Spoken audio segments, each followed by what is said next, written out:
Hey guys, welcome back to my channel, and if you're new, welcome. My name is Sarah and I am currently 34 weeks pregnant with my second baby boy. And I know I haven't posted in a little bit. My videos are kind of backed up for what I had planned, but things got really crazy around 33 weeks pregnant, and I actually ended up going into preterm labor and was in the hospital for about a week. So yeah, things have been super crazy, so I'm just gonna go ahead and get into the update. So from 28 weeks until 32 weeks was really uneventful. Just had my same pregnancy symptoms, a lot of Braxton Hicks, heartburn, hip pain, back pain, all of that good stuff. We had my baby shower at 32 weeks, and then I went really hard with the nesting. I was cleaning everything, I was reorganizing everything, and I think that's part of what kind of set off me going into preterm labor, because I was cleaning literally everything. I was 33 weeks and 3 days, and I had noticed that the last 2 days I'd been having really like rhythmic contractions, I guess you could say. Like I could kind of like guess when they were gonna happen. It was starting to happen pretty frequently. So I decided, you know, I should probably start timing it, slow down, drink a bunch of water, lay down, kind of relax and take it easy. So I tried that, and they slowed down a little bit, but like the second I got up and started moving around again, they were getting back to being the way that they were. So I mentioned it to Chris finally and told him, you know, like, hey, we may end up taking a trip to the hospital tonight. It seems like my contractions are starting to be really consistent. So we started timing them, and then realized that I was actually having contractions every 8 minutes, and the furthest that they would space out would be every 15. So Chris was like, you know, better be safe than sorry. Let's just go into the hospital and get you checked out. So we go to the hospital, and they hooked me up to the monitor and stuff, and they were super sweet. I was worried that they were gonna act like I was overreacting or something, but they didn't. They were super sweet. They hooked me up, and within like a couple of minutes, she came right back into the room and was like, honey, you are having contractions every 2 to 3 minutes. So I was only feeling them like every few contractions, because they really weren't strong. They just felt like a really tight feeling, but it was tight enough that I was noticing them. They just didn't hurt, which I assumed they would hurt. So she brings me in like a huge pitcher of water, and it's like, I need you to drink this within 20 minutes. They hooked me up to an IV of some fluids and stuff, hoping that like that would calm them down. So they did that, and they also wanted to do a pelvic exam, like check my cervix and stuff, see if I was dilating or if I was just having contractions. And I was 1.5 to 2 centimeters dilated, she said. So they gave me Vistral, I believe is what the medicine was called. It's supposed to like relax your uterus, calm that down and all of that, because the fluids weren't working. So they gave me that, and that did space out my contractions. I was still having them, but not regularly or consistently anymore. So they let me go home that night, and they checked me before I left and said that I was a definite 2, and that they could feel the baby's sac of water starting to come down. So they let me go home that night, but told me I had to follow up with my OB in the morning. So I went home that night. It was probably like 11 by the time that we got home, like 11 or 12. Jaden was already way passed out. So we went home that night. That was a Monday night. So we went home, and nothing happened that night. I had a little bit of crampiness and stuff like that, but nothing that concerned me. But I called my doctor that morning as soon as I woke up, and they wanted me to come in that day. I had an appointment for the next day to get a growth scan, because Kyan is a big baby. He was measuring big, so they wanted a growth scan. But they told me to just come in that day, and they were just gonna do all of my stuff that day. So went in that day at 1 o'clock, and luckily I have like a very cautious OB. He takes no chances with anything, which I love. So he had me come in. They did the ultrasound, and baby Kai is 5 pounds, 9 ounces. Well, now he's probably about 6 pounds, but at the time he was 5 pounds, 9 ounces already. So he was a little chunk for 33 weeks. He had plenty of fluids, all of that good stuff. My contractions were still irregular. So my OB said that he wanted to send me back down to labor and delivery and just be monitored for a couple of hours just to make sure that nothing happened, because we don't want no 33-week baby being born. So he sent me down there to be monitored, and still even on the monitor I was having really irregular, inconsistent contractions. So we're like, okay, things are looking pretty good. So they checked me again before I left though, just to make sure, because I was still having contractions.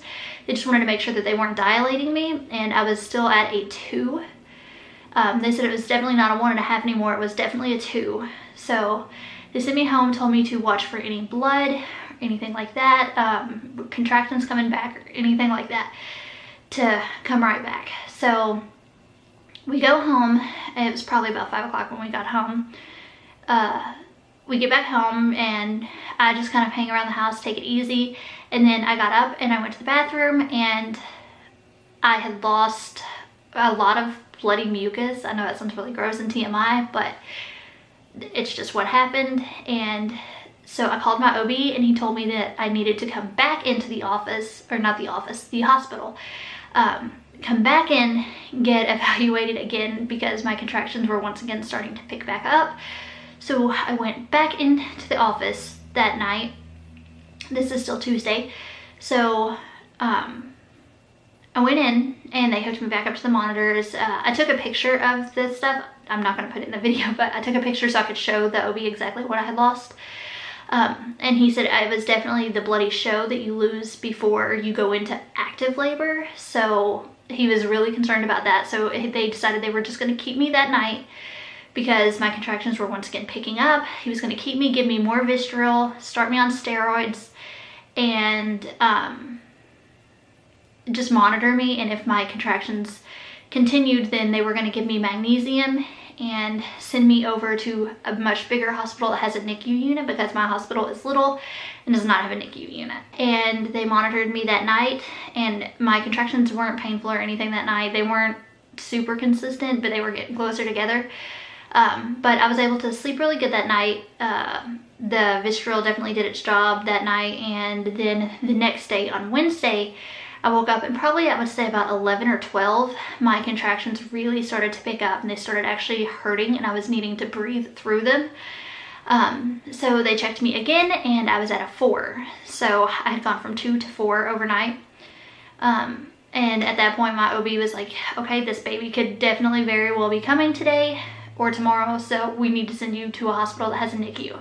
So they sent me to a hospital that's about 45 minutes to an hour from where I live. It's a really good hospital though, so I definitely wanted to go where baby needed to go. But my OB wasn't going to be able to be my OB if I had to be there. So they sent me over there by ambulance. They put me on magnesium, which is awful. So I could feel it burning on contact in my veins, and it made me feel extremely hot. It gave me the worst hot flash I have ever had in my life. And then on top of that, it made me dizzy. I couldn't, like, my eyes couldn't focus on things because everything was blurry and dizzy. I wasn't allowed to get up and walk because it was a fall risk, because the medicine makes you dizzy, and everyone I've talked to who went into preterm labor had the same effect with it. So that stuff is not fun. But when I got to the bigger hospital, they continued on with the magnesium for all of Wednesday, and the magnesium definitely did its job though. It definitely stopped my contractions. Like, it didn't just slow them down, it full on stopped them. I think I had maybe 1 or 2 that day after getting the magnesium. But they said that I had a lot of irritability in my uterus, which wasn't contractions, but it was like very minor ones, I guess you would say. They just kept calling it irritability. So like if my bladder got full, I would start having the irritability, and then if I got the slightest bit dehydrated, I was having the irritability and all of that good stuff. So that wasn't fun. But so they kept me on the magnesium for all of Wednesday, and then Thursday morning I was allowed to come off of it. But when I came off of it, they needed to monitor me to make sure that I didn't go back into active labor, because I had already dilated to 4 centimeters. So when I did, it was gonna happen fast. So they took me off, let me like move out of the labor room. They moved me into like mother baby room, where you would go after you have a baby. But Obviously in this case I hadn't, but I was stable now. I wasn't having contractions or anything. So they let me come off the monitors and have a shower. They took out my IV and stuff. And Thursday, like, me and Chris just kind of hung out at the hospital waiting to like see if I was gonna go back into labor, because like anytime I would get up and walk or something, I would have a contraction, but it would just be like 1 or 2. And then as long as I sat back down and took it easy again, then I was fine. So we got through Thursday, and then Friday, they wanted to monitor me just a little bit more, do some non-stress tests on the baby and just make sure that everything was okay, that he was fine. And all of that was good. So that was great. And then my doctor told the new OB who had came in, replacing the one that I had before, came in and explained to me how now that my labor had stopped and I had got through to 34 weeks, because on that Friday I turned 34 weeks instead of 33. He explained to me how he was no longer going to try to stop labor if it happened again. Then the baby was just going to be coming, that his chances are really good at 34 weeks. There's not many, it's not very likely that he's going to have any kind of problems or anything from coming a little bit early at that point. But obviously the longer he's in, the better. But the OB was no longer going to try to stop it if he did decide to come, but I could go home and just wait it out. So that was a little bit scary, because I lived like an hour away from this hospital, and if I went into labor at home, I'm so worried that I'm going to end up going into labor in the car and the baby's just going to come right out in the car. But yeah, so the doctor let me go home. He explained if I get through to 36 weeks, then I am a-okay to go back and deliver at the hospital that I want to deliver at. So 36 weeks, I can have him at the hospital I want, and I have 2 days until I'm 35 weeks. So hopefully we can just get through to that. But the doctor told me I don't need to go back to the hospital unless I have excess bleeding, like a period or something, not like bloody mucus or anything, like losing more bloody show or something, but like heavy bleeding or my water breaking, which he said is what he thinks will happen when I do go into labor. My water will either break or I'll have consistent painful contractions. So yeah, we're just kind of hanging out at the house, not doing much. I'm not going grocery shopping or doing anything like that. No dishes, nothing like that. Just kind of hanging around at the house, playing board games with Jaden, stuff like that. But yeah, that's pretty much been what's going on. I did find out while I was in the hospital that I am gonna need a C-section for this baby because of some stuff that happened when I was in labor with Jaden. I had a really bad 4th degree tear with Jaden, which is like, I think the worst that you can have pretty much down there. So they said if I go over 36 weeks, which hopefully I go over 36 weeks, then I'm definitely gonna need a C-section, because 1, baby boy is already big, and 2, if I do rip again, then he said it's very likely that the whole thing can just rip back open where it's so scarred, and could definitely cause a bunch of other issues that I don't really want to go into. But so pretty much the best option to get this baby out is going to be a scheduled C-section, which is a little bit scary because I haven't had a C-section, but the risks of what could happen when I'm in labor and try to do vaginal again is scarier. So we will be doing a C-section this time. Sorry if this video is all over the place, but so much has just happened that it is so hard to like sit down and tell the story of it, because it was even hard trying to explain to our family what was going on. And we have been so lucky to have my mom and Chris's mom and Chris's dad and everybody who helped us with Jaden, and like Chris has been amazing with keeping up with the housework and stuff so that I don't have to. While I was in the hospital and nothing was going on, he came home and cleaned the house for me so that I didn't feel guilty or tempted to get up and start doing stuff, because he is like pretty much weighted on me hand and foot, because he does not like that hospital that we were at, because he's definitely wanting this baby to stand until 36 weeks at least. But yeah, that's pretty much it for this update. I'm gonna try to pre-record some videos because there's not a whole lot that I can do except sit here and talk to a camera. So I'm gonna try to pre-record some videos and have those for if I do go into labor, I can at least like edit while I'm in the hospital. But yeah, so that's gonna be it it for this update.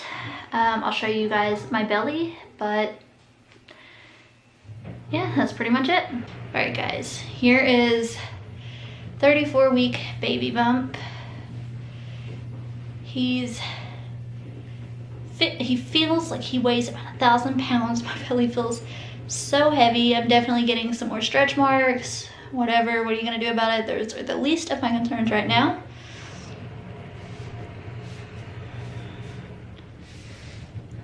There's front view. You can definitely see my stretch marks worse. Some of these are left over from Jaden. Some of them are new for Kyan.